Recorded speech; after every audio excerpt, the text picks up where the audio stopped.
एक मित्र आ गए, हंसराज बिश्नोई।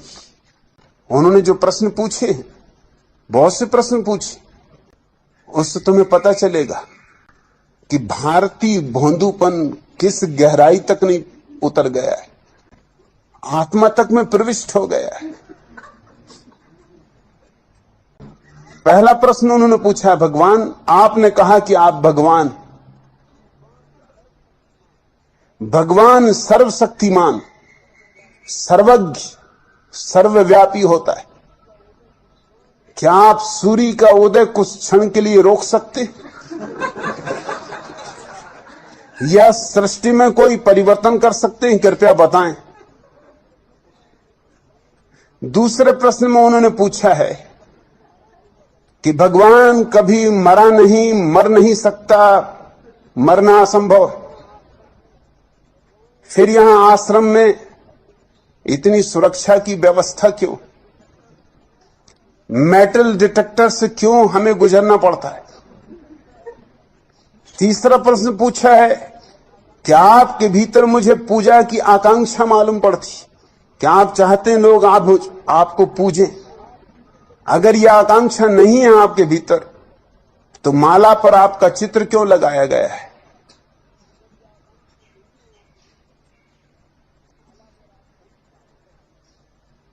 हंसराज बिश्नोई ने जो भी पूछा है, इसमें एक भी प्रश्न सार्थक नहीं,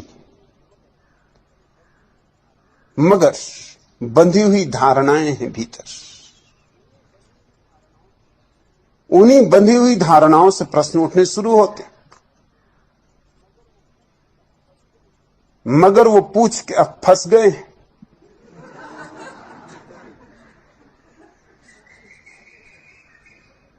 अब भाग ना सकेंगे। मुझसे कुछ प्रश्न पूछना हो तो सोच समझ के पूछना चाहिए।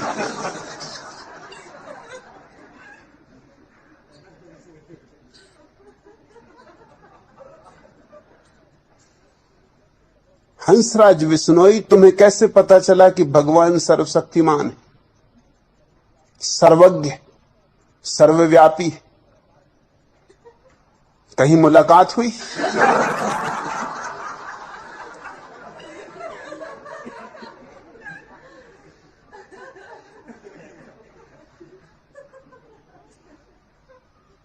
भगवान है भी, ये भी तुम्हें पता है? कोई प्रमाण है तुम्हारे पास भगवान के होने का? आज तक कोई प्रमाण नहीं दे सका है, और जो भी प्रमाण दिए गए हैं सब खंडित किए जा सकते। जरा से तर्क की जरूरत है, जरा सी बुद्धि की जरूरत है। अगर भगवान सर्वशक्तिमान है,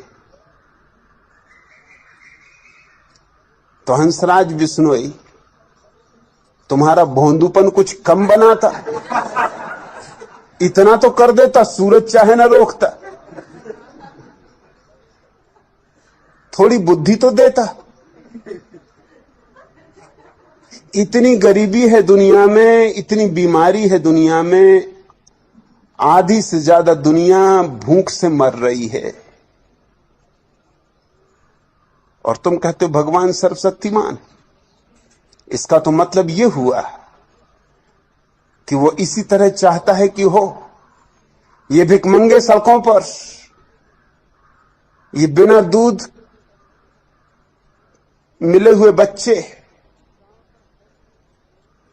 ये चारों तरफ फैली हुई भुखमरी और बीमारी और दारिद्र, जरूर सर्वशक्तिमान भगवान का प्रमाण देता है।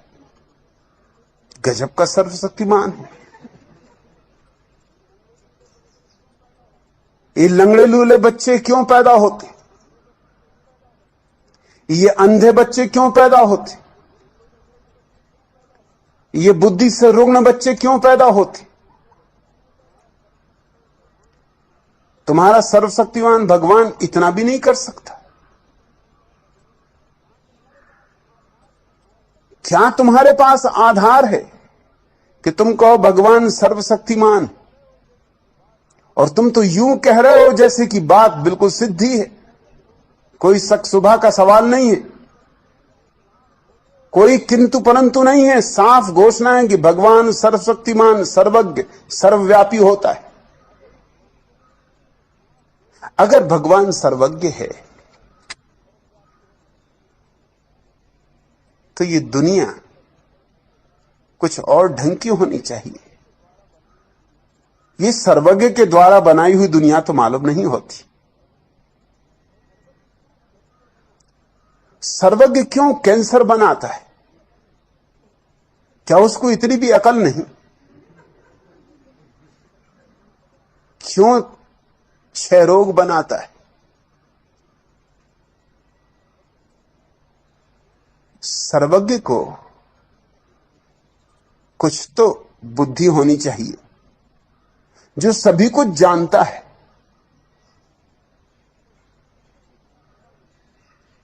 जिससे कुछ भी छिपा नहीं। फिर ये सारा नरक जो तुम अपने चारों तरफ पा रहे हो, ये किसकी करतूत है? और तुम कहते हो भगवान सर्वव्यापी।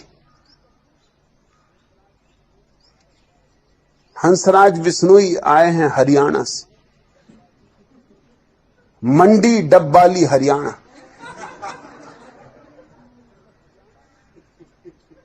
मतलब हरियाणा में भी है, मंडी डब्बाली में भी है।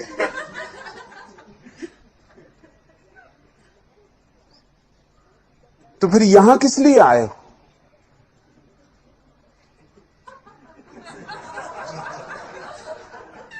वही मुलाकात ले लेते। सर्वव्यापी है, जहां चाहते वहीं चर्चा हो जाती।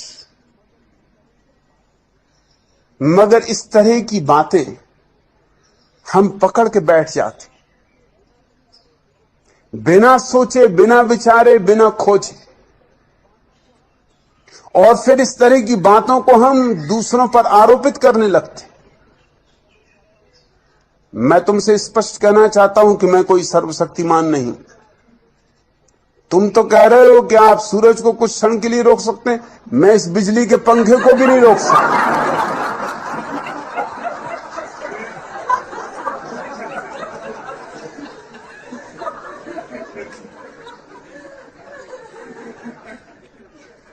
तुम पूछते हो क्या आप सृष्टि में कोई परिवर्तन कर सकते?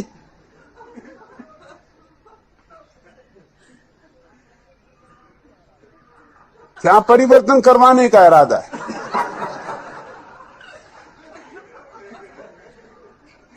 सर्वशक्तिमान ने बनाई ये पृथ्वी, ये प्रकृति।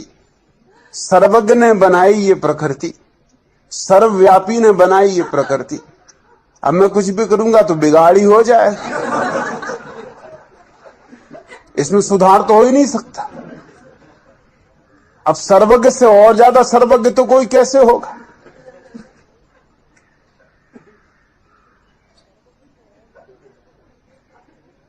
और तुम पूछते हो कि भगवान न कभी मरा, न मरा है, न मर सकता है। सवाल पहले यह कि जिया भी कभी? जिया हो तो मरता, जब जिया ही नहीं तो मरेगा कैसे? जन्मा कब? बात हमेशा शुरू से करनी चाहिए। अगर जन्मा हो तो मरे, जन्म के बिना मृत्यु तो नहीं हो सकती। तो एक बात तो तय है कि जन्मा नहीं।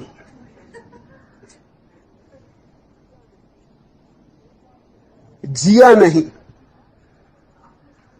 मरेगा क्या खाक? मरना भी चाहे तो नहीं मर सकता। मरने के लिए होना चाहिए। पहले तुम्हें सिद्ध करना पड़ेगा कि है। जन्मा, कैसे जन्मा, किससे जन्मा, कौन मां बाप हैं तुम्हारे भगवान के? और तब तो बड़ा लंबा सिलसिला शुरू हो जाएगा। फिर उनके माँ बाप होंगे, फिर उनके माँ बाप होंगे। मगर इस तरह की मूढ़तापूर्ण बातों को लोग समझते हैं धार्मिक विचार।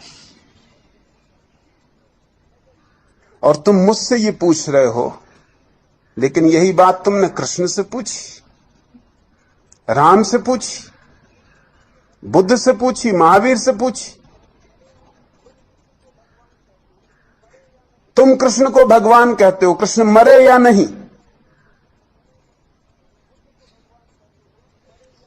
तुम बुद्ध को भगवान कहते हो, बुद्ध मरे या नहीं?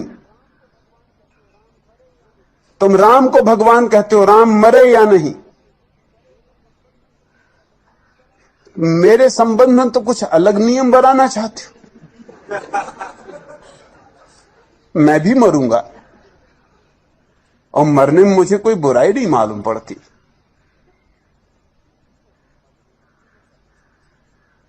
मरने का भी मजा लेना होगा। जीना और मरना एक ही सिक्के के दो पहलू। लेकिन बड़ा मजा यह है इस देश की बुद्धि की,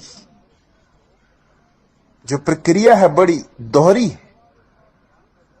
अगर राम का सवाल उठाओ तो राम भगवान है,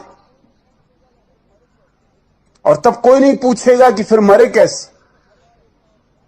और कृष्ण भगवान है, मरे कैसे? बुद्ध भगवान, महावीर भगवान, कोई भगवानों की तुम्हारे यहां कमी रही है? सब मर गए, उनमें से एक आध भी जिंदा है। जिंदा हो तो पकड़ के लाओ।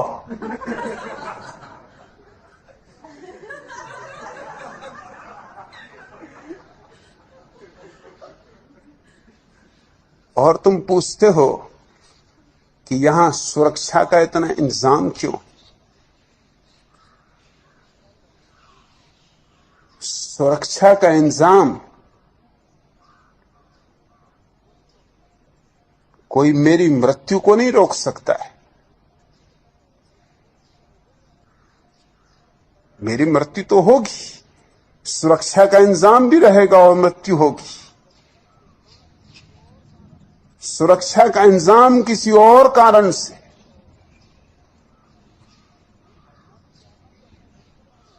मैं मरना भी चाहता हूं तो अपने ढंग से मरना चाहता हूं।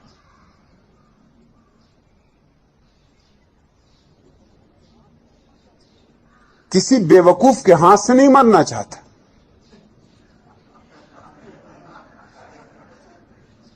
मेरा अपना जीवन का ढंग है, मेरे मरने का भी अपना ढंग होगा। जीता अपनी मौत से हूं, मरूंगा भी अपनी मौत से।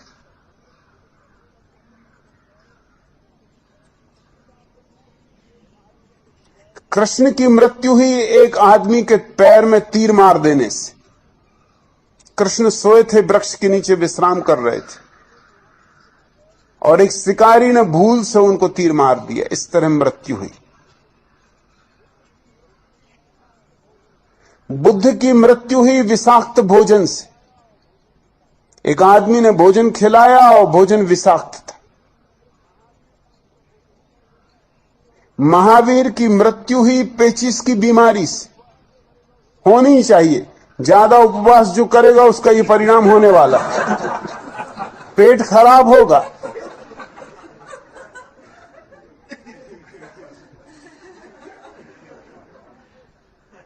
मुझे कम से कम इतना तो हक है कि मैं अपने ढंग से मरूं।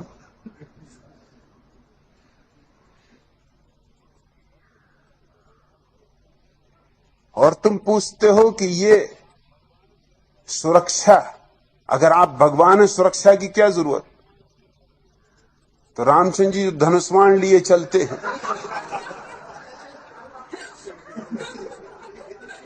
तुम क्या उनको कोई कोलभील समझे हुए हो कि गणतंत्र दिवस पे भाग लेने दिल्ली जा रहे हैं कि वहां जुलूस निकलेगा? वो काहे के लिए हाथ में रखे हुए हैं धनुष्वाण? मच्छर वगैरह को भगाने के लिए, खटमलों को मारने के लिए? तुम जो प्रश्न मुझसे पूछते हो पहले अपने भगवानों से पूछ लिया करो।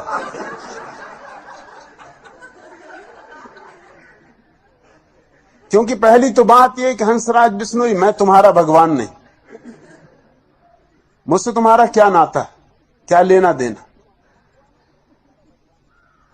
तुम अपने भगवानों से पूछो कि आप धनुष्मान लिए क्यों घूम रहे हैं? दिमाग खराब? और धनुष्मान साफ बता रहा है कि सुरक्षा का इंतजाम।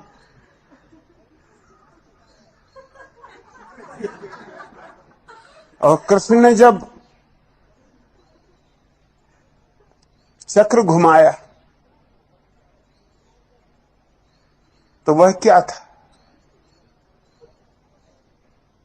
सुरक्षा इंतजाम नहीं था तो और क्या था?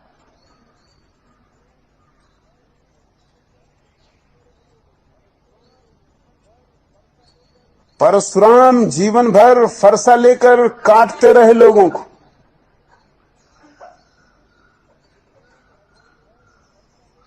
और फिर भी तुम उनको भगवान माने चले जाते। ना तो मैं कोई धनुष्मान लिए हुए हूं, ना कोई फरसा लिए हुए हूं।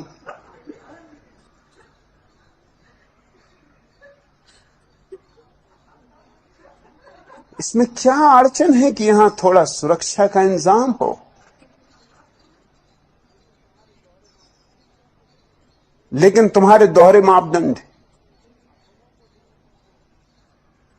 अपनों को जिनने तुमको सदियों से संस्कार दिए तुम एक तरफ रखते हो, बचा लेते हो।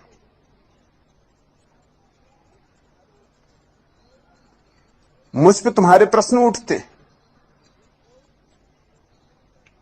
मुझे कोई अड़चन नहीं है सुरक्षा के इंतजाम से, क्योंकि मैं नहीं मानता कि कोई इस तरह का भगवान है जिस तरह तुम्हारी धारणा है। भगवत्ता है, भगवान कोई भी नहीं। भगवत्ता एक अनुभूति है, और ये मैं जानता हूं कि आत्मा नहीं मरती। मगर ये जो सुरक्षा के लिए आयोजन है, ये कोई आत्मा को बचाने के लिए आयोजन है भी नहीं। लेकिन शरीर तो मरता है, शरीर जन्मता है और शरीर मरता है। और कोई भी विचारशील व्यक्ति अपने शरीर का उतना उपयोग करना चाहेगा जितना कर सकता है।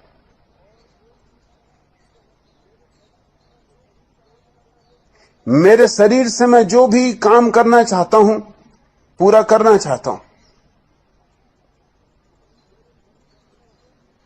इस शरीर को बचाने की पूरी व्यवस्था होनी चाहिए, कोई कारण नहीं। जो इसे प्रेम करते हैं वो बचाने की कोशिश करेंगे। जो चाहते हैं कि ये शरीर उनके काम और कुछ देर आ जाए, वो इसे बचाने की कोशिश करेंगे। मैं मूढ़तापूर्ण बातों में भरोसा नहीं करता। अब तुमने पूछा है कि आपने कहा कि आप भगवान हैं। भगवान का मेरा अर्थ समझने की कोशिश करो। भगवान से मेरा मतलब ये नहीं है कि मैंने ये दुनिया बनाई।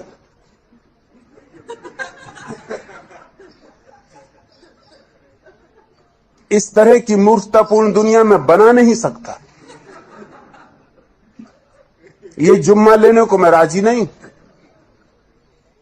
ये अपराध मैं स्वीकार नहीं करूंगा।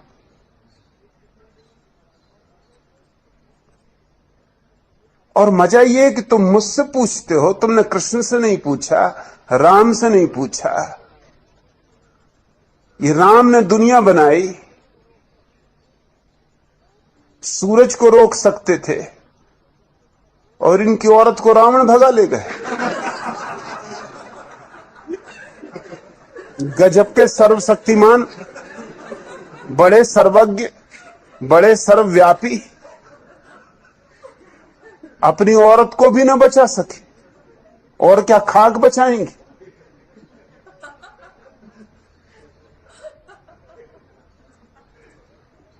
सर्वज्ञ हैं, सर्वशक्तिमान हैं, सर्वव्यापी हैं, और सोने के मृग को खोजने चल पड़े।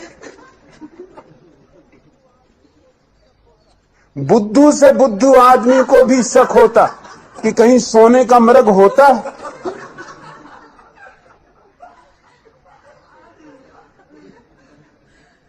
मगर तुम ये प्रश्न उनसे नहीं पूछोगे, क्योंकि उनको तुम मान के ही बैठे हुए हो, पूछने का सवाल ही नहीं उठता है। और फिर सीता को लाया गया लंका से छीनकर, तो उसकी अग्नि परीक्षा ली गई। और ये सर्वज्ञ, जब सर्वज्ञ हैं और सर्वव्यापी हैं तो उनके पता ही होना चाहिए कि सीता ने कोई भी ऐसा काम नहीं किया है कि उसकी अग्नि परीक्षा ली जाए। ये कैसी सर्वज्ञता है? इनको ये भी पता नहीं, इनको शक कि कहीं सीता भ्रष्ट न हो गई। ये पुराना दकियानूसी पति का दिमाग कहीं कहीं सीता का सतीत्व नष्ट न हो गया हो। सीता कहीं ज्यादा समझदार महिला मालूम पड़ती है।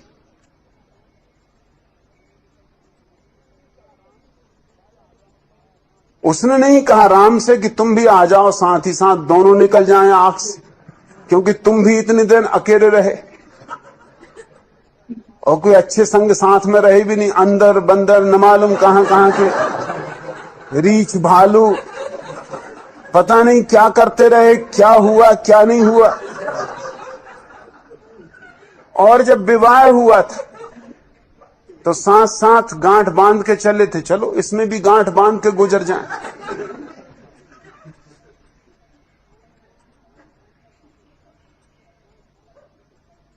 ये सर्वज्ञ है।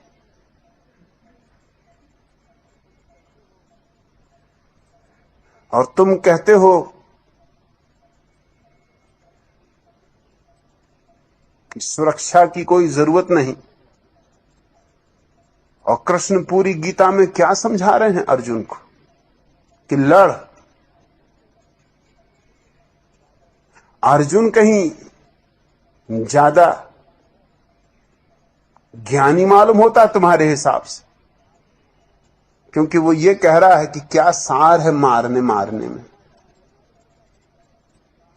आत्मा तो अमर ही है, अब नाहक इनके शरीरों को क्या मारना। मैं चला जंगल, मैं तो ध्यान करूंगा, समाधि साधूंगा, इसमें कुछ सार नहीं। और कृष्ण की पूरी गीता इसी बात का आयोजन है कि तू लड़, उठा गांडीव। कृष्ण को पता नहीं है कि आत्मा अमर है। कहते तो वो यही है कि न हन्यते हन्य माने शरीर है। शरीर मरता है, आत्मा नहीं मरती।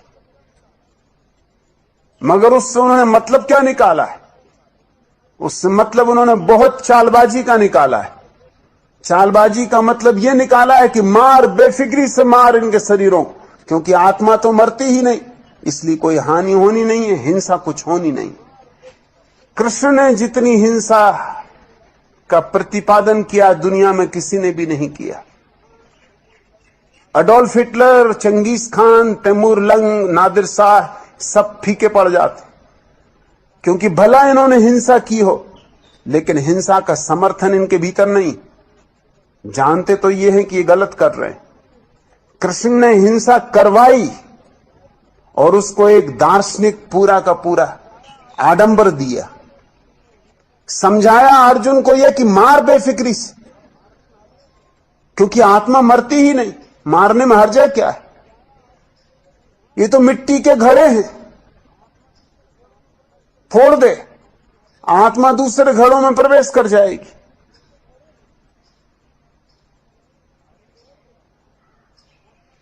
तुम इन सारे लोगों को भगवान मानते रहे हो।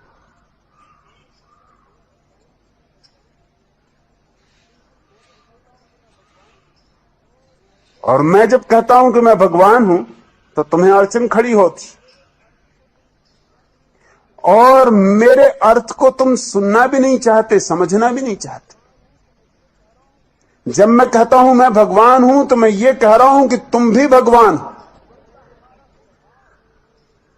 भगवत्ता हमारा स्वभाव है। ये और बात है कि कोई पहचान ले, या ना पहचान? जो पहचान ले वह भगवान, जो ना पहचाने वो भी भगवान है, लेकिन उसे पता नहीं होगा। कोई सोया है, कोई जागा है, मगर सोने और जागने वाले के भीतर एक ही चेतना का वास है। तो जब मैं कहता हूं मैं भगवान हूं, तो मैं ये नहीं कह रहा हूं मैंने दुनिया बनाई। मैं ये भी नहीं कह रहा हूं जैसा कृष्ण कहते हैं कि जब जब धर्म की हानि होगी तब तब मैं आऊंगा और रक्षा करूंगा।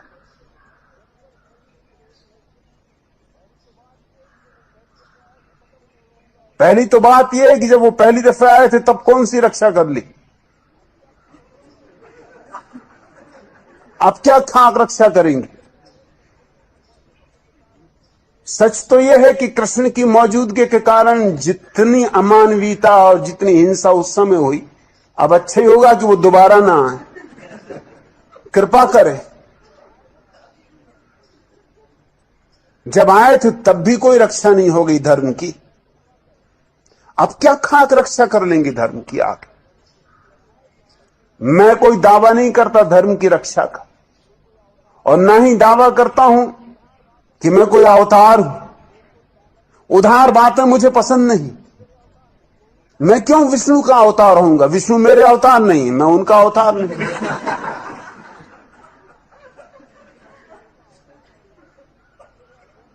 मैं किसी का अवतार नहीं हूं, मैं किसी की रक्षा के लिए आया नहीं हूं। मुझे किसी धर्म की रक्षा नहीं करनी है, मुझे तुम्हें किसी पाप से नहीं बचाना है। मैं आनंदित हूं, मैंने अपने को जाना और मैं आनंदित हूं, और मेरे आनंद का यह हिस्सा है कि तुम्हें भी मैं अपने आनंद से परिचित करा दूं। फिर तुम्हारी मौज है, तुम स्वीकार करो न करो, वह तुम्हारी मालकियत है। और तुम कहते हो कि आपको पूजा की आकांक्षा है। अगर मुझे पूजा की आकांक्षा हो तो तुम सोचते हो मुझे कोई अड़चन है? रोज पूजा करवा सकता हूं, रोज फूल चढ़वा सकता हूं,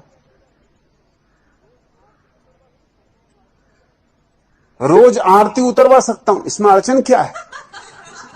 पत्थरों की आरती उतर रही है तो जिंदा आदमी में क्या अड़चन है आरती उतरवाने की?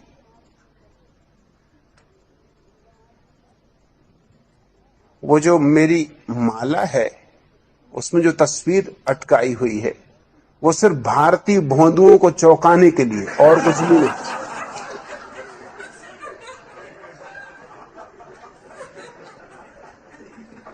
एक मजाक है और कुछ भी नहीं। लेकिन मजाक को समझने के लिए भी थोड़ी बुद्धि चाहिए।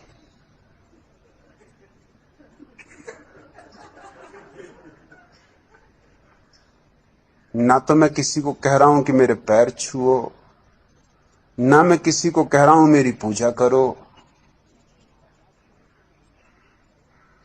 मैं तो आता भी हूं तो मैं चाहता नहीं कि कोई उठ के खड़ा हो। शायद ये भारत में होने वाली पहली धर्म सभा होगी जहां आने पर गुरु के शिष्य बैठे रहते। तुमने कहीं कोई सभा देखी जहां गुरु आए और शिष्य बैठे रहे?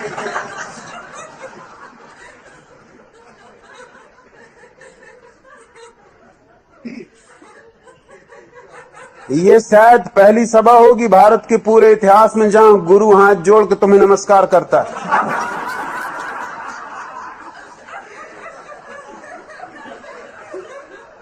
क्या पूजा? किसकी पूजा? मगर बंधी हुई धारणाएं लेके आओगे तो अड़चन होती, और बंधी हुई धारणाएं लेके आ जाते हो तो वंचित रह जाओगे उससे जो यहां घट रहा है। यहां बहुत कुछ घट रहा है।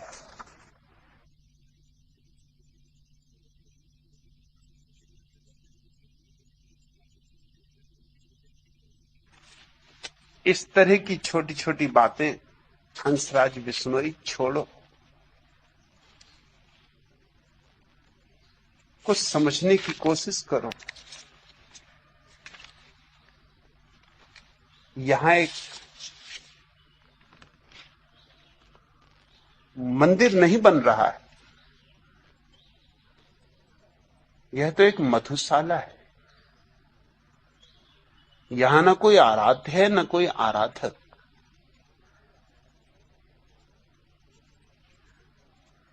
ऋतुओं के आंगन में फिर शायद न लौटे। आओ आओ प्राणों से यह पाहुन क्षण झीलें। क्या भरोसा कल हो न हो। ऋतुओं के आंगन में फिर शायद न लौटे।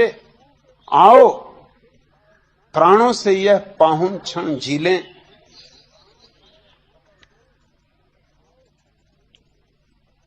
कल को झर जाने दें झरते पत्तों के संग। कल को झर जाने दें झरते पत्तों के संग। वासंती धूप अंजुरी भर भर।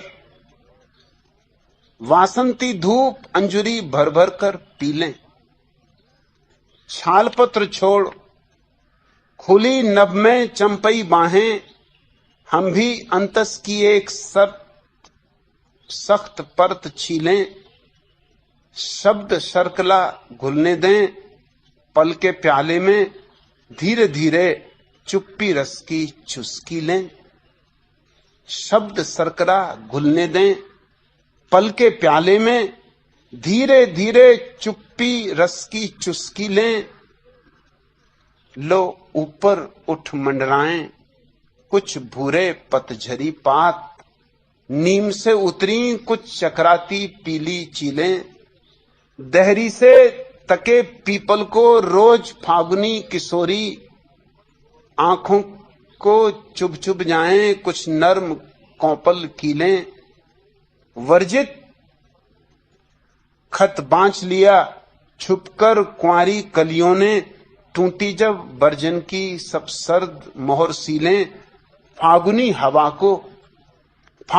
हवा को दिल दे बैठा आम का छोरा। फिर काम ना आई बूढ़े बरगद की तर्क दलीलें। पिघली शिखरों की बर्फ। लौटे पाहुन पाखी समाधिस्थ आंखों सी हुई। शून्य शांत झीलें। आओ प्राणों से यह पाहुन क्षण झीलें। आओ प्राणों से यह पाहुन क्षण झीलें। आज इतना।